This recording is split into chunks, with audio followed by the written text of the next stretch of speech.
One day বিশ্বকাপে আফগানিস্তানের বিপক্ষে আনবিটেন 200 রানের সেই ইনিংসটার দিন ম্যাক্সওয়েলের মন এবং শরীরের সাথে লড়াইয়ের কথা ক্রিকেট ইতিহাসেই উদাহরণ হয়ে থাকবে। চাপের মুখে শারীরিকভাবে বিধ্বস্ত হওয়ার পরও মানসিকভাবে চাঙ্গা থেকেও কিভাবে ব্যাট করতে হয়, কিভাবে বড় রান করতে হয়, ম্যাক্সওয়েলের চাইতে ভালো আর কে জানেন। তবে ম্যাক্সিরাও মানসিকভাবে ক্লান্ত হন, অবসাদগ্রস্ত হন। বাজে পারফরমেন্সের কারণে সানরাইজার্স হায়দ্রাবাদের বিপক্ষে গরম করেছেন বেঞ্চ। এবার আইপিএল থেকে নিজে থেকেই বিরতিতে গেলেন গ্লেন ম্যাক্সওয়েল।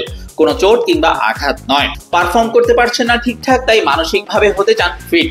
মানসিক এবং শারীরিকভাবে আরো চাঙ্গা হতেই এমন সিদ্ধান্ত। ব্যক্তিগতভাবে এটা আমার জন্য সহজ সিদ্ধান্ত। আমি শেষ ম্যাচের পর ফাফ এবং কোচের কাছে গিয়েছিলাম, বলেছিলাম যে আমি মনে করি দলের জন্য অন্য কাউকে দিয়ে খেলানোর সময় এসেছে। আগেও আমি এই পরিস্থিতিতে পড়েছিলাম।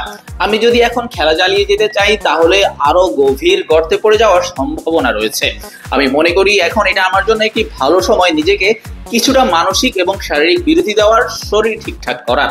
যদি আমাকে আবার ফিরে আসতে হয় আমি আশা করি সত্যি ভালো মানসিকতা এবং শারীরিকভাবে ফিট হয়ে ফিরে আসতে পারবো, দলের জন্য ভালো প্রভাবও রাখতে পারবো।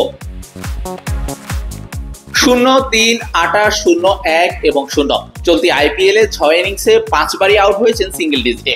কেকেআর বিপক্ষে 19 বলে 28 রানের ইনিংসটা বাদ দিলে বাকি 5 ইনিংসে করেছেন মোটে 4 রান।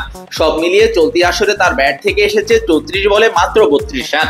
স্ট্রাইক রেট 94, গড় 5.33, ডাক 3টা। সব মিলিয়ে বিন্দুমাত্র প্রত্যাশার মান রাখতে পারেননি। দেখা যাক আবারও ফেরেন কিনা, ফিরলেও সেটা ম্যাক্সি সুলভ হয় কিনা। শাহরিয়ার শাওন, স্পোর্টস বাংলা।